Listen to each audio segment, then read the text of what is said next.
पवित्र श्रीमद् भागवत गीता, पवित्र चारों वेद, पवित्र कुरान शरीफ, पवित्र बाइबल, पवित्र गुरु ग्रंथ साहिब, पवित्र कबीर साहिब की वाणी में छुपे हुए गूढ़ रहस्य अर्थात तत्व को जानने के लिए कृपया अवश्य सुनिए जगत गुरु तत्वदर्शी संत रामपाल जी महाराज के मंगल प्रवचन।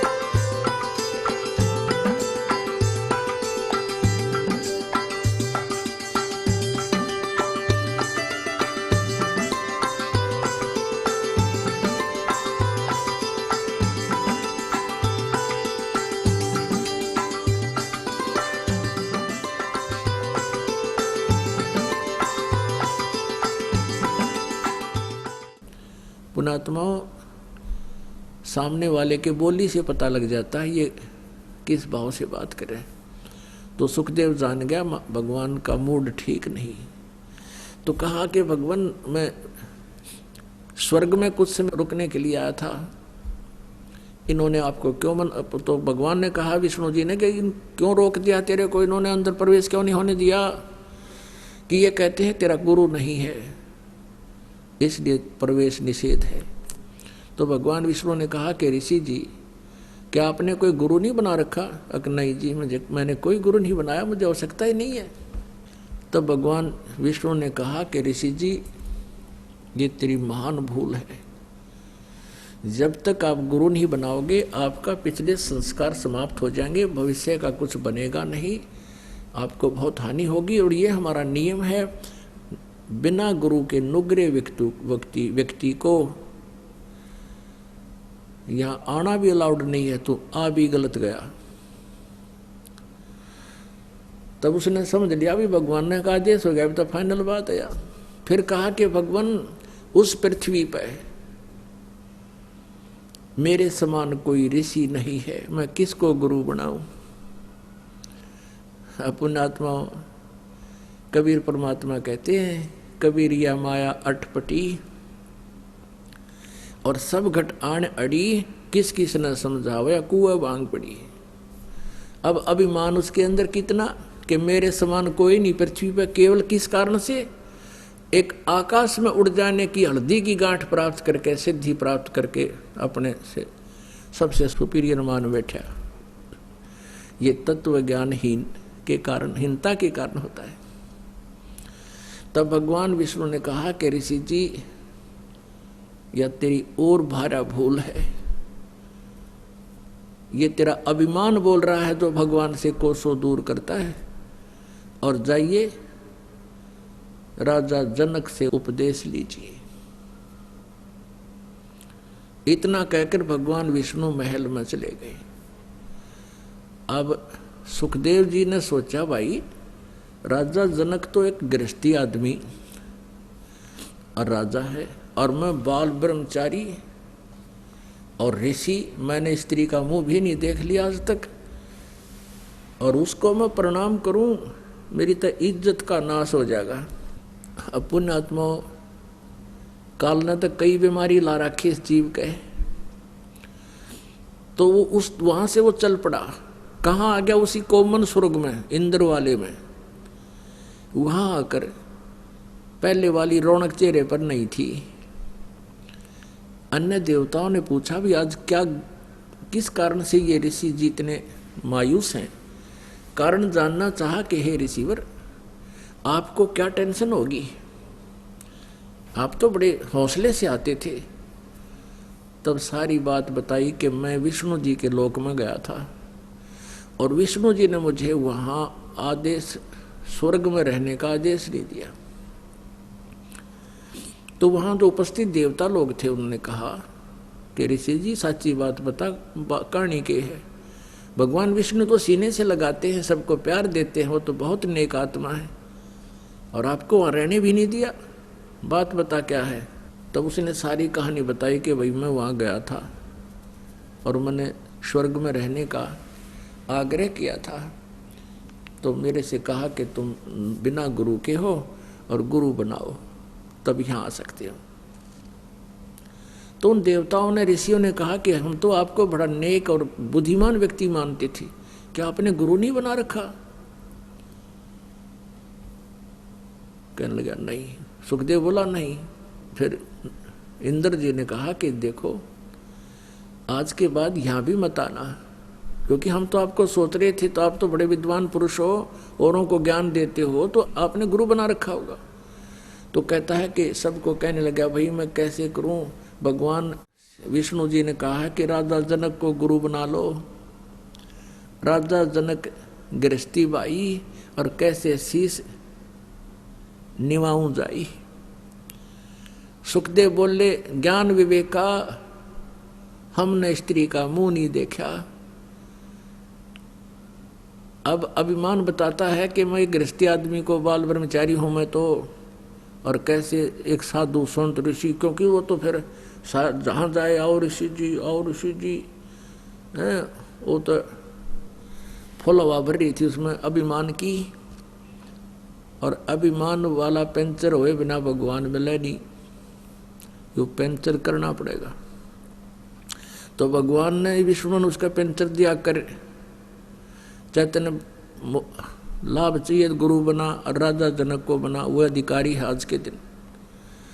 तो उसने सभी वहाँ बैठे उपस्थित नारद जी ने और भी कई महापुरुषों ने समझाया कि देखो आज आप गुरु नहीं बनाओगे, पिछले जन्म की आपकी भक्ति है ये नष्ट हो जाएगी, अगले जन्म में गधा बनोगे। जब ये कहा कि अगले जन्म में गधा बनोगे, कलेजा हिल गया ऋषि जी का और उसकी उस सिर घूम गया। हमारे अंतःकरण के अंदर पुण्यात्माओं असंख्य जन्मों के संस्कार कोड वर्डों में आपके इस सिम कार्ड में जमा है, आपके जीव के साथ लटक चिपके हुए।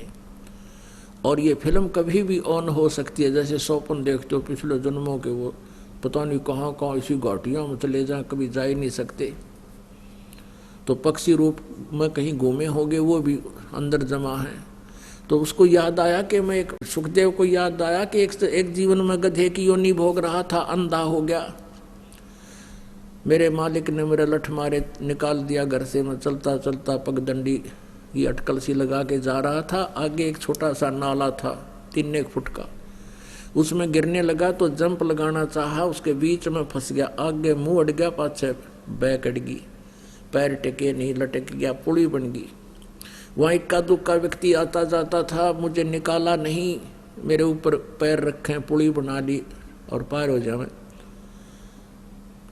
1 हफ्ते 10 दिन तक भुगत कर मरा।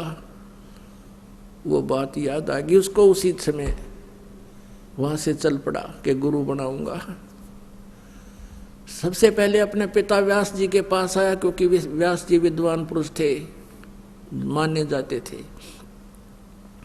अपने पिता के पास आया कि मैं सुखदेव हूं, आपका पुत्र हूं। तो व्यास जी ने कहा बेटा आजा, दुख तो बहुत हुआ तेरे जो वियोग का मुझे, पर मैंने सब्र कर लिया था, मेरा बेटा मोक्ष के लिए गया है, कोई दिक्कत नहीं, आजा। कैसे आना हुआ सारी कहानी बताई कि मैं विष्णु जी के लोक में गया था, विष्णु जी ने मुझे वहाँ रहने नहीं दिया, स्वर्ग में अलाउड नहीं किया। व्यास जी ने भी फिर यही प्रश्न किया, क्योंकि विद्वान पुरुष एक ही सुर में बोलते हैं, क्या कारण था भगवान ने आपको क्यों वापस कर दिया? तो सुखदेव ने कहा मैंने गुरु नहीं बना रखा। ऋषि ने माथे में हाथ मारा व्यास जी ने कि बेटा मैंने तो ये सोचा था मेरा बेटा मोक्ष प्राप्त करेगा, मैंने अपना सब्र कर लिया था। अरे तू तो नरक में जाएगा, पशु योनि पावेगा, नालायक, तू काहे का ऋषि है, गुरु क्यों नहीं बनाता? तब फिर उसने बताया कि भगवान ने कहा है, विष्णु जी ने, कि राजा जनक को गुरु बना ले। राजा जनक तो एक राजा है, उसके तो कई रानियां रखी हैं, औरतें हैं, और मैं बाल ब्रह्मचारी हूँ, मैं ऋषि हूँ, मैं कैसे मत्था टेकूँ? उसके गुरु को तो सारे काम करने पड़ेंगे, मत्था भी टेकना पड़ेगा, दंडवत करनी पड़ेगी। सुखदेव फिर व्यास जी ने कहा, बेटा अभिमान त्याग दे, अब तेरा जीवन मुझे नष्ट हुआ दिखाई देता है। यूं कह के व्यास जी रोने लग गया। अरे नालायक, तो किसा जन्म तू के मनुष्य जीवन पाया तूने? ये पिछले संस्कार हैं जो तू आकाश में उड़ कर लोग दिखावा कर रहा है। गरीबदास साहिब जी कबीर परमेश्वर से ज्ञान प्राप्त से कहते हैं, एक सिद्धि आकाश से उड़ जाई, एक सिद्धि जल पैर ना लाई। एक सिद्धि कुछ खावा ना पीवे, एक सिद्धि जो बहु जुग जीवे, एक सिद्धि बहु चोले धारे, एक सिद्धि जीव हंस निहारे। कहते हैं ऐसे ऐसे 24 सिद्धियां भी आ जावे तो भी इनकी तरफ थूका नहीं, देखा नहीं, ये तो मोक्ष बाधक है। तब कहा कि जाके और जनक जी से उपदेश ले बेटा। बहुत प्रेरणा की, जब वो चला वो नालायक है। अब वहां जाकर पहुंचा, ऋषि के रूप में छायल, बाल दाढ़ी बढ़ा रखी, एक वो था सा बांध रखा है वो एक ही कपड़े का, और कमर पर डाल, सारे शरीर पर धोती जैसे। तो राजा जनक ने आसन लगवा दिया कि आओ ऋषि जी, बड़े धन भाग हमारे ऋषि जी हमारे घर पर आए हैं, धन भाग हूँ। आज कैसे दया हुई, साधु तो राम का रूप होता है। अब सुखदेव ऋषि कहने लगे, नहीं आसन पर नहीं बैठूंगा, मैं जमीन पर बैठूंगा, दीक्षा लेने आया। तो सुखदेव ऋषि से कहा कि सुबह स्नान करके मैं तने फिर उपदेश दूंगा। एक मकान के अंदर अलग व्यवस्था करवा दी कि वहां सो जाओ आप, सुबह नाम दूंगा तुझे। उसकी सारी झाड़ा लेना था ना सुखदेव ऋषि का, जनक जी ने। वहां पर एक स्त्री की ड्यूटी लगा दी, एक औरत की, एक बहन की, कि महाराज जी की सेवा करना बेटा, खाना खिलाओ, बर्तन इसके वस्त्र बिछाओ और कोई असुविधा ना हो। और उसको पता दिया था कि ऐसी क्रिया करना। तो अब सुखदेव ऋषि के लिए पलंग बिछा दिया, आसन लगा दिया, सुखदेव विराजमान हो गए।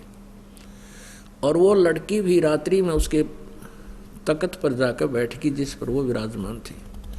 अब सुखदेव ऋषि जी थोड़ा सा 1 फुट आगे को सरक गए, लड़की फिर उसकी तरफ निकट आने लगी तो वो आगे को चल पड़े और फिर उठ कर खड़े हो गए और कहा, माई आप जाइए,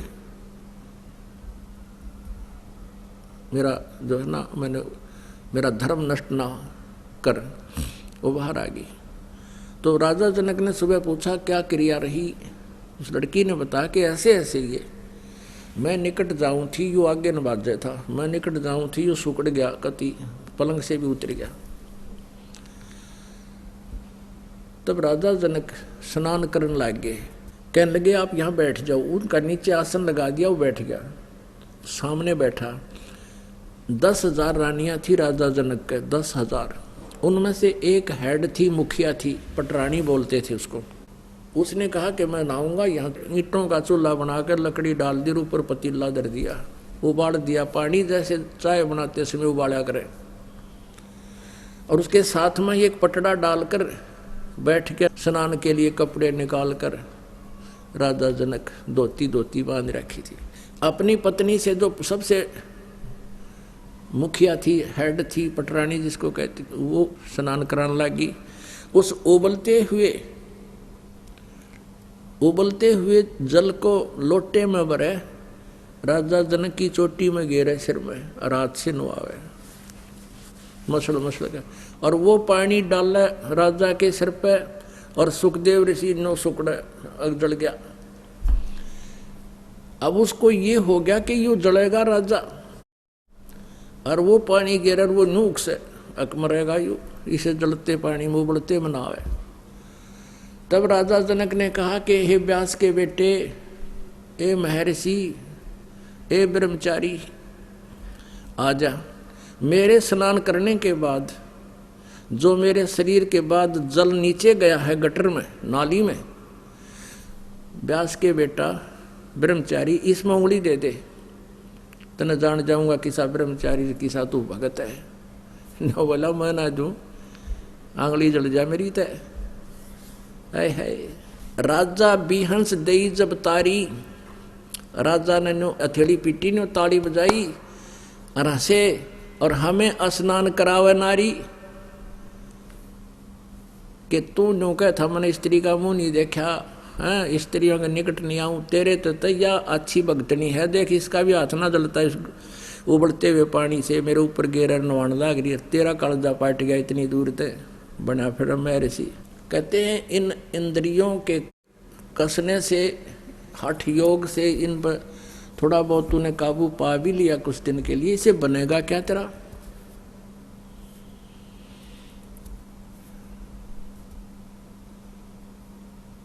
सुखदेव समझ गया सारी कहानी, तेरे ऊपर सारी बात हो रही है। तो कहने लगे बेटा अब तू महर्षि पाक्या फिरे था, जब वो लड़की तेरे पास बैठी तेरी चारपाई पे, तो उस तो दूर क्यों हो गया? भूतनी थी वह तने खा ले हो। जब तू आत्मज्ञान भी था तो भी इतने ऐसे नहीं करना चाहिए था। बेटी है, बहन है, बैठ साथ में। आप जैसे पुण्यात्मा हो, आत्मज्ञान होने के बाद आपको अंतर नहीं लगेगा। कैसे? जैसे पहले सांग होया करते गांवों में, सांग जैसे आजकल ये फिल्म बनती है, ऐसे वो सांग करते थे, नकली राजा बनते थे, कोई प्रेमी बनता था, कोई प्रेमिका, तो मनुष्य ही स्त्री का रोल करते थे। तो एक जवान लड़का बिल्कुल दाढ़ी मूछ रहित 12-13 वर्ष का, 16 साल का, और वो सांग में एक लड़की का रोल कर रहा था, सारे अंग कृत्रिम लगा रखे थे। एक लड़का अपने साथी को साथ ले गया, कहा जा सांग देख कहाँ। जब वो गाना बजाने शुरू हुए तो वो पहली बार गया था, वो कहता देख कितनी सुंदर लड़की है, ओहो कैसे डांस कर रही है। वो लड़का कहता कि लड़की नहीं है, ये तो लड़का है। बोला नहीं, बोला नहीं लड़की है, लड़का है। तो ना उसका विश्वास नहीं हुआ कि ऐसे ढंग से मेकअप कर रखा था। फिर वो कहीं एक घर में, गांव में, नगर में, चौपाल में रुके हुए थे, धर्मशाला में, तो वो लड़का उसको वहां लेकर गया। उनके पीछे पीछे सांग समाप्ति के उपरांत उस दिन का जो कार्यक्रम उनका समापन हो गया था, तो वहां जाते उस लड़के ने अपने सारे अंग काट निकाल कर धर दिए। वो लगा रखे थे जो ब्रेजियर वगैरह नकली, वो लड़का का लड़का, तो वो घर है सच्चे वो लड़का है भाई। अगले दिन फिर गया वो सांग देखने, वो खूब उसी तरह मेकअप कर रखा था लड़के ने, लड़की का रोल था, पर उसका कति मन में नहीं आई लड़की है। तो आत्मज्ञान होने के बाद ये ऊपर कवर 2 डाल रखे हैं। आत्मा अंदर एक जैसी है। तो सुखदेव ऋषि को कहा जनक जी ने, तेने ज्ञान तो टट्टूगा नहीं, बात बना फिरा ब्रह्मचारी। जब आत्मा के अंदर तुझे ये ज्ञान हो गया कि इसमें मेरे मंत्र क्या है, तो तूने सुकड़न की जरूरत ना थी बच्चा। कान पकड़ लिए उसने, न बोला महाराज इतना ज्ञान था मेरे पास तो फ्यूज हो लिया मैं थे, अब मुझे नाम दे दो, कल्याण हो जाएगा। तो पुण्यात्माओं, अब सुखदेव ऋषि को राजा जनक से उपदेश मिला और फिर वो कहाँ तक पहुंचा? स्वर्ग में। आगे पाछे नीम तले इनका जितना व्यवहार था। यहाँ से स्वर्ग में अपनी मलाई खत्म करके फिर नरक में, नरक के बाद फिर 83 लाख योनियों में, गधे की योनि में, और फिर कभी दाव लगे मनुष्य जीवन का, तो फिर हुआ प्रोसीजर शुरू। तो परमात्मा कबीर साहब कहते हैं ये भी मान ले, ये भक्ति भी की, गुरु भी बनाए, और फिर भी यहीं धक्के खाए। तो इसके लिए हमने सतगुरु की आवश्यकता पड़ेगी, और उस सतगुरु के पास वो पूरा प्रोसेस होता है, पूरा ट्रीटमेंट होता है। जैसे पार्वती जी को केवल 5 नाम प्राप्त हुए, उनकी भक्ति शक्ति से उसकी आयु इतनी एक्सटेंड होगी, जब तक भगवान शिव रहेंगे उनकी मृत्यु नहीं होगी। और शिव जी की मृत्यु होगी, इसकी भी मृत्यु होगी, दोनों 84 लाख योनियों में जाएंगे ये भी। अब ये भी गुरु थे, राजा जनक भी गुरु थे, और गुरु बनकर वो उपदेश दीक्षा भी देते थे, जैसे सुखदेव को दिया। फिर वही राजा जनक पहले जन्म त्रेता युग में तो राजा जनक थे। सतयुग के अंदर ये कौन थे? ये राजा अम्बरीश थे, और भक्ति करते थे। राजा अम्बरीश के सामने दुर्वासा जैसे सिद्ध पुरुष भी हार मान कर गए थे। जब ये सतयुग के अंदर भक्ति करते थे, राजा भी थे, और अपने पुनों को स्वर्ग में खत्म करके ये फिर क्या बने? नानक जी के रूप में जन्म हुआ, श्री नानक देव जी के रूप में तलवंडी में। और फिर पहले तो राजा थे, इनके नौकर हजारों नौकर होते थे, और वही आत्मा फिर श्री नानक देव जी के रूप में सुल्तानपुर शहर के एक नवाब के यहाँ स्वयं नौकरी कर रहे थे। उस समय परमेश्वर कबीर देव जी ने अपनी प्यारी आत्मा, उस परम अक्षर ब्रह्म ने, अकाल मूर्त ने, सतपुरुष ने आकर वो आत्मा संभाली, उनको सतलोक सचखंड से परिचित कराया, फिर वापस छोड़ा, और तब सतनाम ये सारे मंत्र दिए, 5 मंत्र भी दिए, फिर सतनाम दिया, तब उस पुण्यात्मा का मोक्ष हुआ। पहले वो स्वयं गुरु बनकर औरों को ज्ञान देते थे जनक रूप में, और फिर स्वयं भी यहीं भटक रहे थे। समर्थ का शरणा गहो रंग होरी हो, कदे न हो ऐ काज राम रंग होरी हो। अब परमात्मा पूर्ण ब्रह्म की भक्ति करने से, पूर्ण तत्वदर्शी संत प्राप्त हो जाने से ये सभी झंझट मिट जाते हैं। सुखदेव ने 84 भुगती बिना पजावे खरवो, तेरी क्या बुनियाद पराणी तू पंडा पंथ पकड़वो। अब सुखदेव जैसे मैं ऋषि वो साधना कर कर कभी ऐसी बिरान माटी हुई गधा बना, अब तेरी क्या बुनियाद बनानी तू पेंडा पंथ पकड़वो। कौन सा पंथ, कौन सा मार्ग? वो पूर्ण मोक्ष मार्ग, यानी तत्वदर्शी संत की शरण ग्रहण कर, तब तेरा यहाँ से पूर्ण रूप से छुटकारा होगा और मोक्ष होगा। और यहाँ के जितने यादगारें हैं, इनमें जाने से केवल उन भगवानों की याद अवश्य आती है कि यहाँ क्या क्या घटना घटी थी, वहाँ भगवान नहीं है।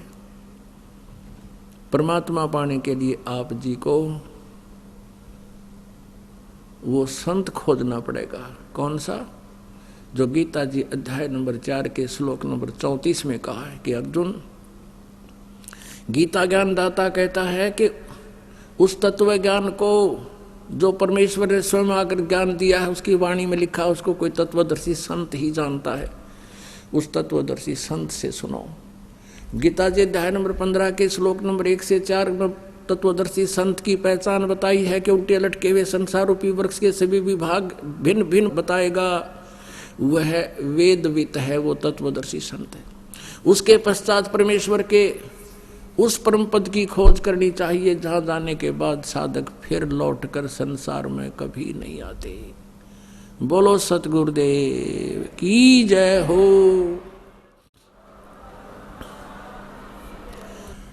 परम पिता परमात्मा पूर्ण ब्रह्म, सारी सृष्टि के रचनहार, कुल मालिक, ये कबीर परमेश्वर जी हैं, कबीर देव जी हैं, जिनको वेदों में कबीर देव लिखा है। कुरान शरीफ में उनको अल्लाहु अकबर, कबीरा खबीरा, कबीरन खबीरन लिखा है। अल्लाहु अकबर, कबीर कहो, अकबर कहो, ये बोलने की और लिखने की अपनी अपनी मातृभाषा के आधार से भिन्नता हो जाती है। जिसको कबीर का अर्थ मुसलमान भाई करते हैं, कबीर मीन बड़ा, तो पवित्र कुरान शरीफ सूरत फुरकानी 25 आयत 52 से लेके 59 तक, 59 तक कुरान शरीफ का जो ज्ञान दाता है वो अपने पैगंबर हजरत मोहम्मद जी से कह रहा है कि ए पैगंबर, तू मेरे द्वारा दिए गए इस कुरान शरीफ के ज्ञान पर विश्वास रखना। और ये काफिर, ये तेरा जो विरोध कर रहे हैं ये काफिर हैं, ये उस कबीर को परमात्मा नहीं मानते। तो उन्हें इनके साथ संघर्ष करना है। जिहाद का अर्थ कोई लठ बजाना, कत्लेआम करना नहीं होता। जिहादन कबीरन, जब जिहादन कबीरा, यानी कबीर जी के लिए, उस कबीर अल्लाह को तू प्रभु मान, उसके लिए तू संघर्ष कर, इनकी बातों में मत आना। और ये परमात्मा वही है जिसने 6 दिन में सृष्टि रची, 7वें दिन तख्त पर जा बैठे। और इसकी खबर किसी बाखबर से पूछ देखो, मैं उससे परिचित नहीं हूं। इससे सिद्ध हो गया जिसको मुसलमान भाई अपना अल्लाह मानते हैं और ये भी मानते हैं कि हमारे अल्लाह ने हजरत मोहम्मद जी को कुरान शरीफ का ज्ञान दिया, वो हमारा गॉड है, अल्लाह है, खुदा है। तो वो खुदा तो किसी और पूर्ण परमात्मा कबीर नामक परमेश्वर की तरफ संकेत कर रहा कि वो है पूर्ण परमात्मा, उसी की भक्ति से मोक्ष होगा। और उसकी खबर किसी तत्वदर्शी संत से पूछो। तो वो कौन है? कबीर परमेश्वर जी अपनी वाणी में, सच्चिदानंद घनपन की वाणी में, उस तत्व ज्ञान में कहते हैं, हम मोहम्मद को वहां ले गए जैसे आदरणीय धर्मदास साहिब जी को परमात्मा अब मिले थे, फिर सचखंड लेकर गए थे। आदरणीय मलुकदास जी को ऐसे ही कृपा बख्शी थी, आदरणीय दादू साहिब जी के ऊपर ऐसी कृपा बख्शी थी, आदरणीय नानक साहिब जी के ऊपर भी ऐसी कृपा बख्शी थी। वो सतपुरुष कबीर देव, अल्लाह अकबर, हक्का कबीर, वो स्वयं चल कर आए थे सतलोक से और सचखंड दिखा करके उनको वापस छोड़ा था। वो पूर्ण परमात्मा अपने विधान अनुसार, अपने गुण के अनुसार, कि वो ऐसा ही करता है। वेद भी ये गवाही देते हैं कि पूर्ण परमात्मा अपने वो तीसरे मुक्ति धाम में रहता है, वो वहाँ से गति करके नीचे अच्छी आत्मा को मिलता है, उसको ज्ञान देता है, आध्यात्मिक ज्ञान से परिचित कराता है। इसी विधान अनुसार वो परमेश्वर आदरणीय गरीबदास साहिब जी को मिले, गांव छुड़ानी जिला जज्जर वाले को, और आदरणीय गीसादास साहिब जी को मिले, गांव खेखड़ा मेरठ उत्तर प्रदेश वाले को। आदरणीय नामदेव जी को भी परमात्मा मिले थे, लेकिन उनका इतिहास बंद कर दिया गया। आदरणीय हजरत मोहम्मद जी को परमात्मा मिले। तो कबीर परमेश्वर जी ने कहा कि हम मोहम्मद को वहां ले गए, और यहाँ मोहम्मद जी के 1,80,000 अनुयायी मुसलमान बन गए थे। मुसलमान का वो अर्थ होता है जो सर्व विकारों से दूर हो, बीड़ी, शराब, तम्बाकू, किसी प्रकार का व्यसन नहीं करता हो, नेक आत्मा को मुसलमान कहते हैं। ऐसे हिंदू वही होता है जो बुराइयों से दूर हो। ईसाई भी उसी को कहते हैं जो ईसा जी के नियमों का पालन करता है, क्योंकि कोई भी संत या कोई ग्रंथ किसी को भी व्यसन करण का आदेश नहीं देता, आज्ञा नहीं देता। तो इस प्रकार हजरत मोहम्मद जी की यहाँ बहुत महिमा होगी थी। तो उन्होंने एक बार भी भगवान से नहीं कहा कि मैं वापस नहीं जाऊंगा। नीचे की चाह उसकी मिटी नहीं। जैसे धर्मदास जी को लेकर गए, धर्मदास जी ने वहीं कहा, भगवान मुझे वापस ना भेजना उस गंदे लोक में। फिर परमात्मा ने उनको इसलिए भेजा कि बेटा तू वापस जा, मैं तेरे साथ रहूंगा, तू मेरा गवाह बनना कि कबीर इज गॉड।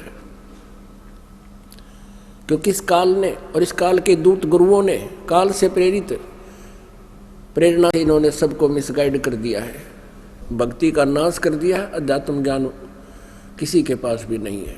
लेकिन हजरत मोहम्मद जी ने एक बार भी नहीं कहा, वो अंतर्यामी सारी समझ गए, उनको कोशिश भी की तू यहाँ रुक, लेकिन मोहम्मद जी वापस आ गए। तो कबीर परमेश्वर कहते हैं हम मोहम्मद को वहां ले गए, इच्छा रूपी वहां नहीं रहो, उल्ट मोहम्मद मैल पठाया, गुज बीरज एक कलमा लाया, रोजा बंग नमाज देई रे, बिस्मिल की नहीं बात कही रे। कबीर साहब जी कहते हैं कि उसको रोजा बंग और नमाज करने का ही को कहा था, लेकिन हजरत मोहम्मद जी ने बिस्मिल करने की बात किसी को नहीं कहा। ये तुमने बाद में अपने आप ये बुराई और चालू कर दी है। नबी मोहम्मद नमस्कार है, राम रसूल कहाया, 1,80,000 को सौगंध जे नहीं कर चलाया। कबीर परमात्मा कहते हैं तुम उन महापुरुषों के अनुयायी हो मुसलमान। उन 1,80,000 मुसलमान प्योर बने थे, उन्होंने कभी कर्द नहीं चलाई, ना कोई ऐसे बलि दी, किसी प्रकार की कोई ईद बकरीद नहीं मनाई। इस तरह से अरस कुर्स पर अल्लाह तकत है। अरस कुर्स पर, अरस माने आसमान के, कुर्स माने अंतिम छोर पर, यानी सतलोक में। अरस कुर्स पर अल्लाह तकत है उस कबीर परमेश्वर का, वो मुक्ति धाम है, सतलोक है। और खालिक बिन नहीं खाली, यानी उस परमात्मा की दृष्टि से कोई भी जीव बचा नहीं है। वो सबकी जो है ना ख्यास रखता है, सब पे नज़र रखता है, वो सब उसी के प्राणी है। अरस कुर्स पर अल्लाह तकत है, खालिक बिन नहीं खाली, वो पैगंबर पाक पुरुष थे साहिब के अब्दाली। 1,80,000 जो महापुरुष हुए हैं मुसलमान, वो तो परमात्मा के कृपा पात्र थे, वो पैगंबर जितने हुए हैं। और आप जी सत्य से अपरिचित होकर के उनके अर्थ गलत कर बैठे। ऐसे ही वेदों के ज्ञाता वेदों से अपरिचित है। इसलिए परमेश्वर ने कहा है, गुरुआ गाम बिगाड़े संतो गुरुआ गाम बिगाड़े, ऐसे कर्म जीव कहला दिए, ईब जड़े नहीं झाड़े। इब ऐसी बुराई में ग्रस्त कर दिए। भक्त बता रहे हैं नेपाल से आते हैं, कहते हैं वहां एक पशुपति का मंदिर है और 1 वर्ष में वहां लगभग 2 करोड़ जीवों की बलि चढ़ाई जाती है, खून की नदी बहाई जाती है। ये कौन से ग्रंथ से लाए ये पूजा? ये लोग, ये नकली गुरुओं ने ऐसा जुल्म किया हमारे ऊपर। पुण्य के स्थान पर पाप शुरुआत करवा दी। गुरुआ गाम बिगाड़े संतो गुरुआ गाम बिगाड़े, ऐसे कर्म जीव कहला दिए, ईब जड़े नहीं झाड़े।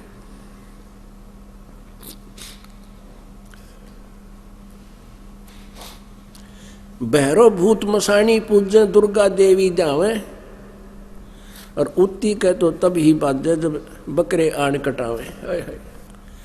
भेड़ पूछ को पंडित पकड़े, ये बादो नदी बिहंगा, गरीब दास हुए भवजल डूबे, जिनको नहीं साध सत्संगा। आदरणीय गरीबदास साहिब जी गांव छुड़ाने वाले को परमेश्वर मिले थे, अध्यात्म ज्ञान से उनको परिचित करवाया और पूरी व्यवस्था ब्रह्मांडों की उनको आंखों दिखाकर वापस छोड़ा था।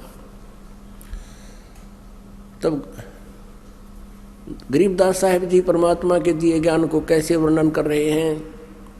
भेड़ पूछ को पंडित पकड़े, बादो नदी बिहंगा, गरीबदास वह भव जल डूबे, नहीं साध सत्संग। जैसे भादवा महीने में वर्षा विशेष होती है, बहुत ज़्यादा होती है। अब तो फर्क पड़ गया है, पहले बहुत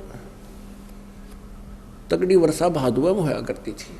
और उस समय ये दरियाएं, गंगा जमुना जितने भी, ये कावेरी जितनी हैं, ये भादुए के महीने में, जैसे सर्दियों के मौसम या गर्मी के मौसम में इनका पानी कुछ बहुत कम स्थान घेर कर चलता है, और भादुए के समय में तो ये ओवरफ्लो होकर चल पड़ती हैं। तो ऐसे भयंकर दरिया को आपने पार करना है, यानी सतलोक जाने के लिए काल के इस जाल को पार करना है। इसके लिए दरिया से पार करने की किसी की इच्छा हो और उसको कोई साधन दे देवे, बता देवे कि एक भेड़ की पूंछ पकड़ ले या तुझे पार कर देगी, तो क्या वो भेड़ की पूंछ पकड़े बैठा है और कोई उससे पूछता है तू क्या कर रहा है कि दरिया से पार होऊंगा? गुरुजी ने बता रखा है, ये मुझे पार कर देगी। कहने लगे कभी नहीं कर सकती, तुम भी डूबोगे, ये भी डूबेगी। तो ऐसे ही जो अन्य साधनाएं एक तत्वदर्शी संत ना मिलने से, अन्य जितने भी नकली गुरु काल प्रेरित हैं, जो शास्त्र विधि त्याग का मनमाना आचरण करते और करवाते हैं, उनके द्वारा बताई गई साधनाएं भेड़ की पूंछ पकड़ा रखी है आपको। तो इस भावजल से रूप, इस दरिया से, संसार रूपी दरिया से आप पार नहीं हो सकते, डूबोगे यहीं पर। भेड़ पूंछ को पंडित पकड़े, ये भादो नदी बिहंगा, गरीब दास हुए भवजल डूबे, जिनको नहीं साध सत्संग।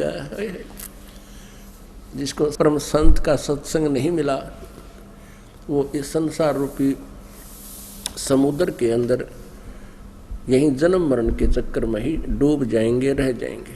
मन मान सरोवर गंगरे, जहां से बिछड़ा वहीं मिला दूं, सुनो शब्द पर संग रे। मन मान सरोवर गंगरे, जहां से बिछड़ा वहीं मिलाऊं, तुम सुनो शब्द पर संग रे। क्या कहते हैं गरीबदास जी कि तुम यहाँ की जमुना गंगा और इन तीर्थों में स्नान करके मोक्ष मानते हो, यहाँ नहीं। ये सत्संग रूपी सरोवर दरिया है, इसमें नहाओ आकर के। पुण्यात्माओं, विष्णु पुराण के अंदर और देवी पुराण के अंदर व्यास जी बता रहे हैं, उसके लिए शुद्ध चित्त तीर्थ चाहिए, शुद्ध चित्त। और उस शुद्ध चित्त तीर्थ के लिए आपने परम संत की खोज करनी पड़ेगी। और परम संत के सत्संग से आपका पूरा रोग कटेगा, सब लाभ मिलेंगे, इन तीर्थों से नहीं मिलेंगे। फिर ये भी उन्होंने टिप्पणी की है कि परम संत का मिलना अति दुर्लभ है।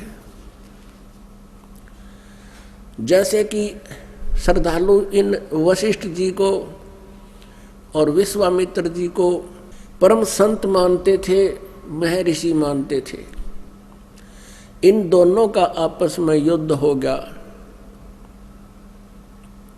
इन दोनों का बहुत झगड़ा हुआ। विश्वामित्र ने वशिष्ठ मुनि के 100 पुत्रों की हत्या कर दी। तो उनका लास्ट में उसने फैसला ये कर दिया कि वो तत्वदर्शी संत मिला तो वो शुद्ध चित्त तीर्थ से ही सभी पापों का नाश हो सकता है। पुण्यात्माओं, श्रीमद् भगवत गीता अध्याय नंबर 7 के श्लोक नंबर 12 से लेकर 15 तक गीता ज्ञान दाता कहता है, तीनों गुण रजगुण ब्रह्मा सदगुण विष्णु तम गुण शिव जी की पूजा तक जो सीमित है वो मोक्ष प्राप्ति नहीं कर सकते। उनका स्वभाव और भी गिर जाता है, उनके कर्म भी बिगड़ जाते हैं, वो हिंसा पर भी उतारू होकर के विनाश कर डालते। वो मेरी पूजा नहीं करते। अपनी पूजा के विषय में बताता है 16वें और 17वें 18वें श्लोक में, गीता जी अध्याय नंबर 7 के श्लोक 16, 17, 18 में के 4 प्रकार के ब्रह्म साधना करते हैं। गीता ज्ञानदाता ब्रह्म है, श्री कृष्ण जी में बोल रहा है।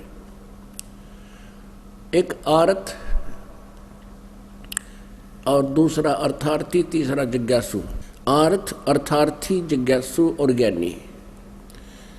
ज्ञानी को छोड़कर तीनों को रिजेक्ट करते हुए कहता है कि ज्ञानी मेरे को पसंद है, ज्ञानी को मैं पसंद हूं। वो मुझे अच्छे लगते हैं क्योंकि उन्होंने आन देवताओं की पूजा त्याग दी। और ज्ञानी कौन होता है? जिसको ये पता लग गया कि मनुष्य जीवन बार बार नहीं मिलेगा, ये दृढ़ निश्चय हो जाता है उसको। फिर सदग्रंथों के ज्ञान से ये भी निष्कर्ष निकल जाता है कि केवल एक परमात्मा है, उसकी पूजा करने से मोक्ष होगा, अन्य देवताओं की पूजा से नहीं। तीसरा ये भी उनको निश्चय हो जाता है कि मनुष्य जन्म में यदि मोक्ष नहीं हुआ तो ये जीवन व्यर्थ है। इसके लिए उन्होंने तत्वदर्शी संत ना मिलने से अपने आप निष्कर्ष निकाल कर वेदों का ओम नाम के जाप को और ब्रह्म को सुप्रीम मान लिया। और साधना करते रहे। इसलिए गीता ज्ञानदाता 7वें अध्याय के 18वें श्लोक में कहता है कि ये ज्ञानी आत्मा है तो नेक उदार हैं, लेकिन ये मेरे वाली साधना ब्रह्म साधना तक ही सीमित रहे, मेरे वाली घटिया साधना तक ही सीमित रहे, ये इनका जीवन भी व्यर्थ हो गया। क्योंकि गीता ज्ञानदाता 4थे अध्याय के 5वें और 9वें श्लोक में, दूसरे अध्याय के 12वें श्लोक में, 10वें अध्याय के दूसरे श्लोक में कहता है, अर्जुन तेरे और मेरे बहुत जन्म हो चुके, तू नहीं जानता मैं जानता। मेरे जन्म को, मेरी उत्पत्ति को ये देवता भी ऋषि कुछ कोई नहीं जानते। पुण्यात्माओं 7वें अध्याय के 19वें श्लोक में इसने भी कंसेप्ट क्लियर कर दिया। कहता है कि बहुनाम जन्मानाम अन्ते ज्ञानवान माम प्रपद्यते वासुदेव सर्वमिति स महात्मा सुदुर्लभ।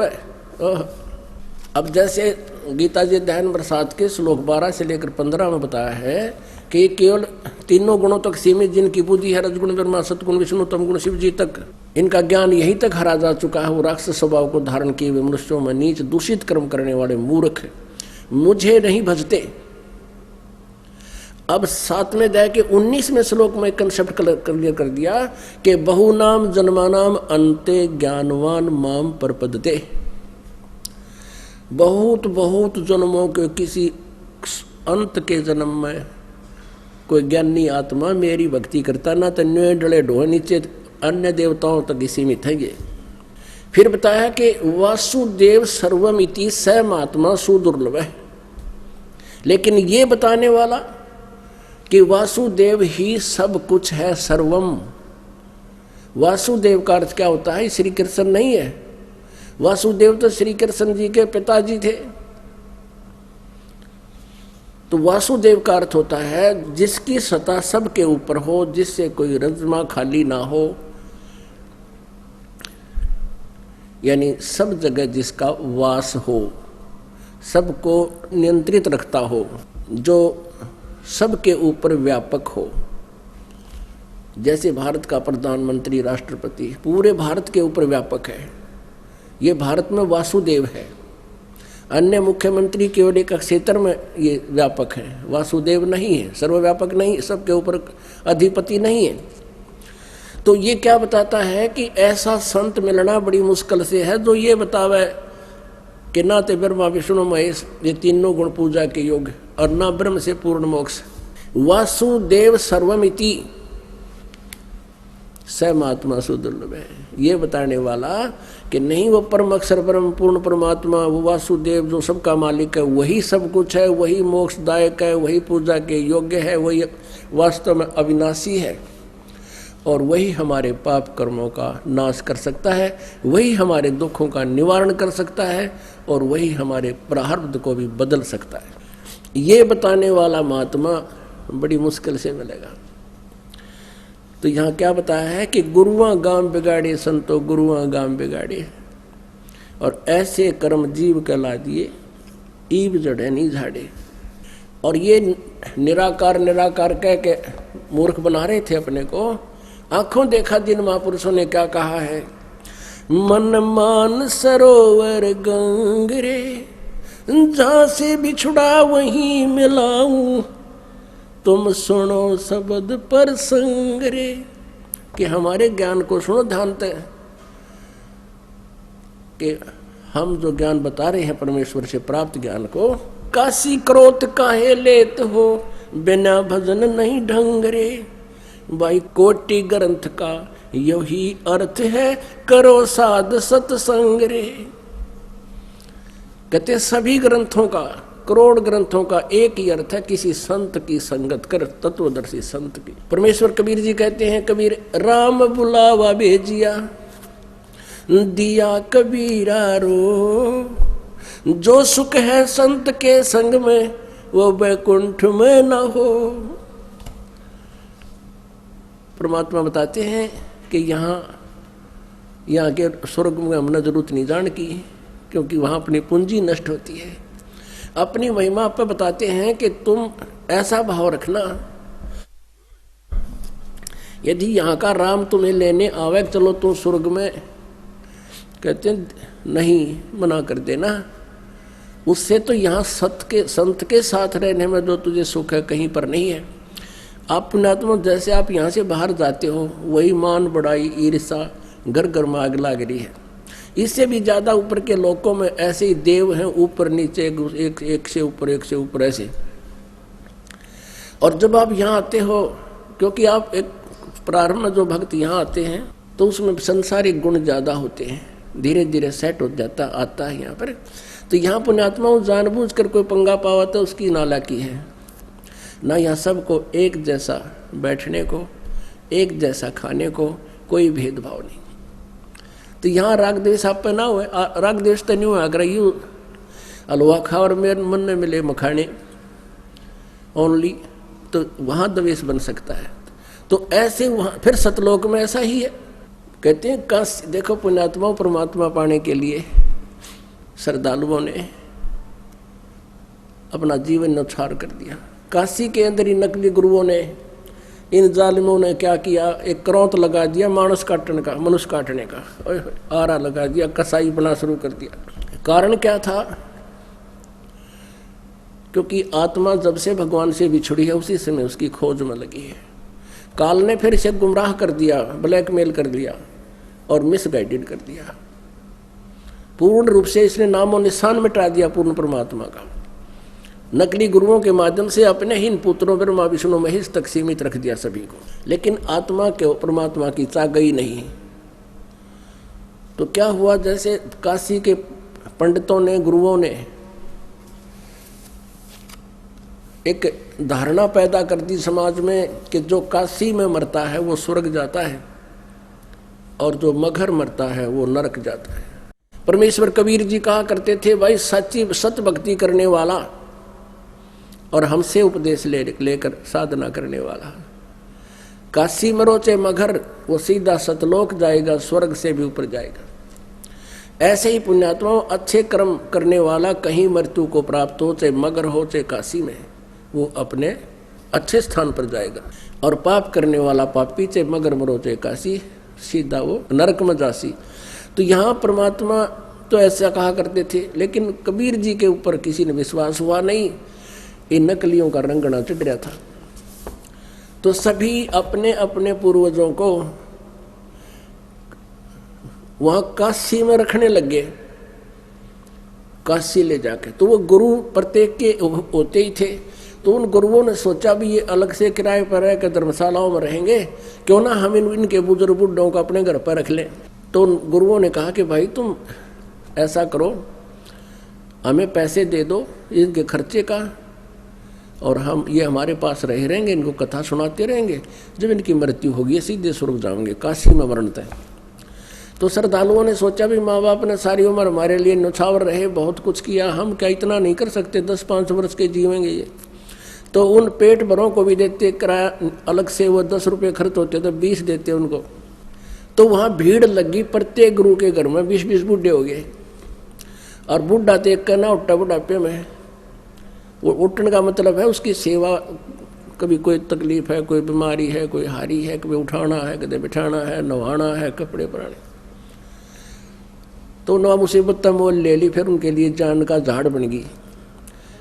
फिर उन्होंने क्या किया, एक मीटिंग करी उन नकली गुरुओं ने कि ऐसा करते हैं। उन्होंने प्रोपगंडा फैला दिया एक कि अभी भगवान की तरफ से एक करौंत आवा है ऊपर तय स्वर्ग तय, और जो जल्दी जाना चाहता स्वर्ग में वो करौंत आता भगवान की तरफ से, वो केवल उसी की गर्दन काटता है जिसका आदेश ऊपर से होता है। वो क्या कर रखा था उन्होंने, एक आरत सी बना कर छोटी ईंटों, पक्की ईंटों की, और उसमें बीच में ऐसे खाली स्थान सा छोड़ रखा था, सुराख सा। और क्रोध को पीछे रस्सों से हैंडल करते थे, लंबे पुली सी बना कर, और गंगा के किनारे पर ला दिया। अब सब ने ये सोची, भाई पिताजी वो बूढ़े कहने लगे, बेटा हमने मरना तो है ही, और न्यू कहे 50 रुपये में जो है ना 50 रुपये टैक्स फीस रख दी उसकी, और ऊपर से स्वर्ग से करौंत आता है और हमारा कल्याण कर जाता है।